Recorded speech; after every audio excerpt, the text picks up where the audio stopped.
Okay, so got home, was able to watch the tape. A lot of things we talked about last night are still true. Uh, we got to clean up a lot of some of the mistakes out there, and that's part of training camp, which we're still in training camp mode. So there's things that we need to work on.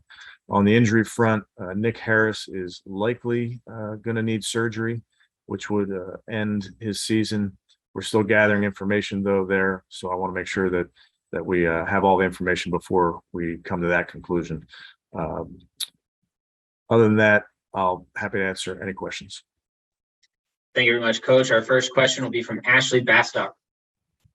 Hey, Kevin, along those lines with Nick, I mean, I know you talked about it last night, but he's come such a long way to lose him potentially for the year now. And I guess, like, have you guys started talking about other options at that center position?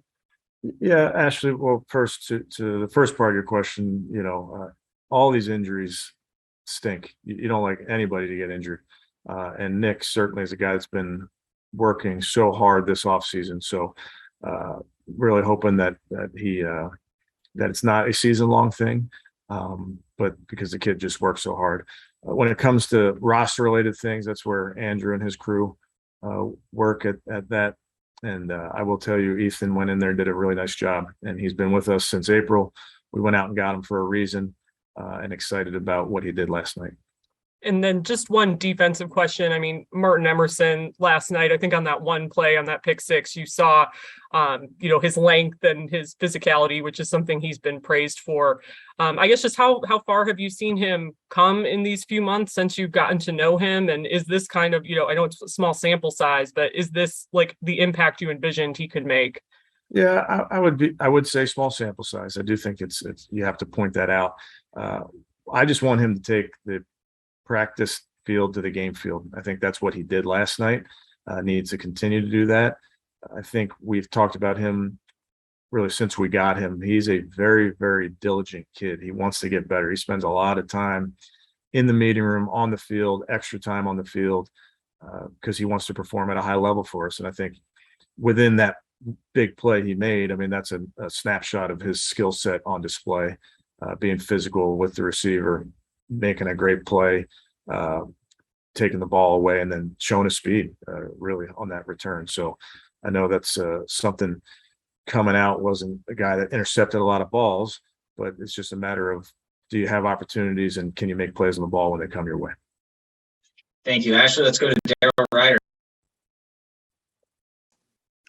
Yeah, Coach, want to ask you about Deshaun's apology last night. Just how important of and big of a step was that for him to come out and, for the first time, apologize for everything that's gone on? Yeah, Daryl talked about it last night. I just think Deshaun's been very committed to being the best version of himself. That's off the field. That's on the field, obviously, when he's in this building.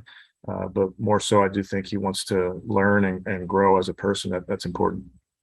And on the field, concerning Deshaun last night, from your perspective, when you went back and watched it, how much of that was not getting enough help from those around him versus a little bit of rust that he's shaking off? Yeah, again, I think just to piggyback off what we talked about last night, I think anybody who's doing something that they haven't done in 20 months, and there's going to be an element of getting back into it and getting used to it. So much of what we did last night was getting through day of the night game and how we walk through and preparing yourself to play, and the pregame warm-up, doing that for the first time, and breaking the huddle at the line of scrimmage, making run checks, getting to the sideline, talking to a new position coach, hearing a new voice in your helmet in a game setting. So that was really the goal of last night for him. And then third play of the game, he's taking snaps from Ethan, and they've had a ton of reps together, but that's, a new center in there. So there were some challenging things, I think, and I think ultimately he did a nice job of running the offense. I know we'd all want more production and those type of things, but you can't overreact to a small sample size either direction, whether it's good or bad. Thank you, Daryl. Fred Greetham is next. Hey, Coach. Anthony Schwartz, do missing some time. Do you see him pressing? Or, I mean, it looked like he should have caught, a couple balls last night. Can you assess where he's at? Yeah, I think, missed some time coming back off of injury. He'll continue to grow as a player. Obviously, you're going to have some drops as a receiver. He takes them personally. Any receiver always takes those personally and wants to get better the next time. You see him losing his confidence, or is he good? No. Again, preseason games are for work. You go out there, you make a mistake, you correct it, and you get back to work. Thanks, Fred. Scott Patrick, go ahead.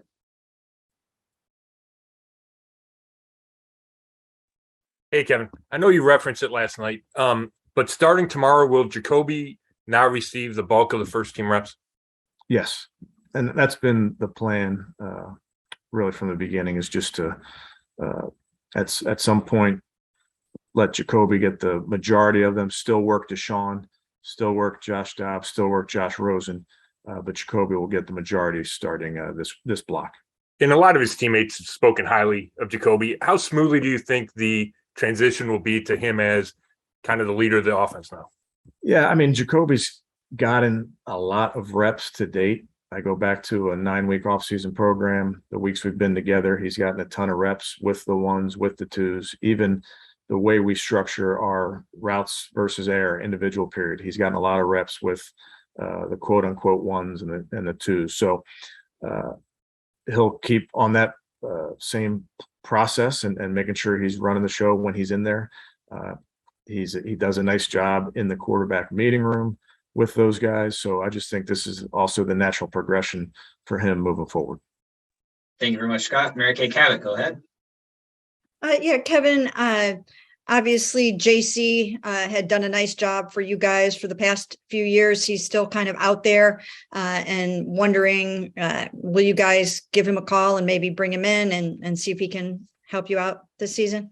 Yeah, Mary Kay, I won't comment on roster type things. It's Andrew and his crew, but I would tell you, I do want to make note that Ethan did a nice job, and he's done a nice job since April. So excited about what he can bring to the table.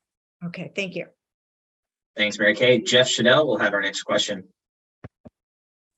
Hey, Kevin, I want to ask you about Jordan Elliott. He looked pretty good early in that game. How do you look to you, and how's he really progressed in these 3 years? Yeah, Jeff, he did a nice job last night. Had one particular rush that was outstanding. He's continuing to take steps as a player. You mentioned, year 3 for him. I think you see a player that is getting more comfortable in the scheme, certainly has transformed his body over these 3 years. So again, I just think a guy that's taking the next step.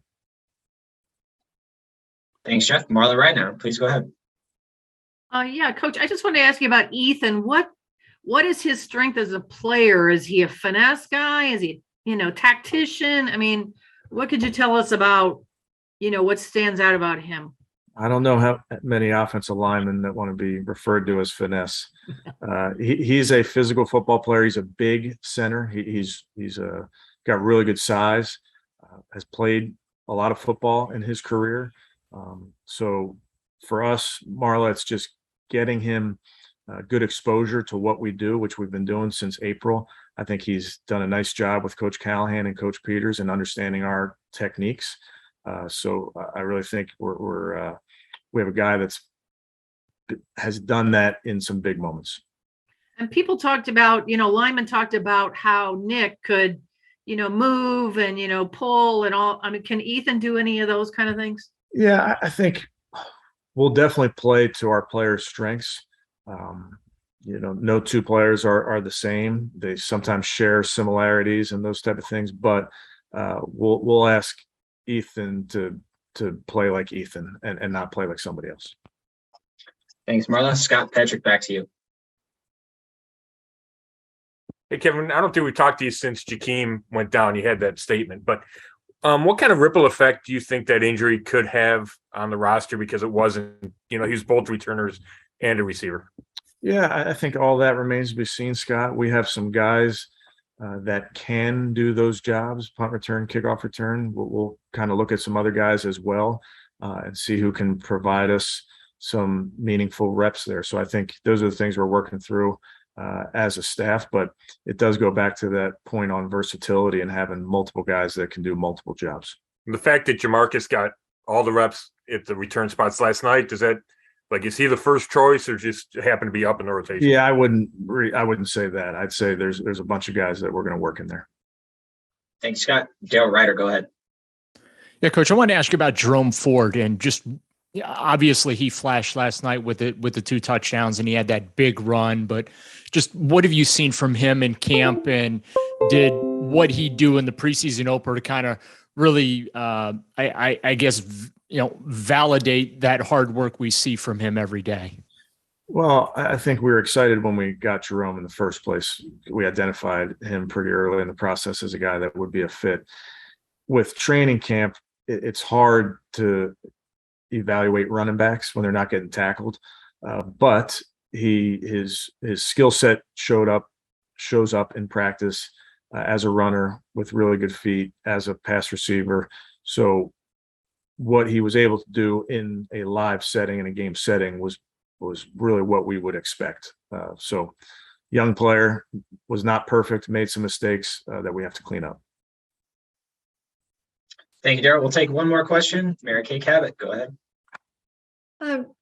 Kevin, can you just maybe sort of assess your receiver position right now as you head into this important week with the Eagles coming into town? David wasn't ready to play last night. We don't know where Michael stands, where Michael Woods is right now. So can you just kind of give us an update on where they're at, and do you feel okay with what you have there still?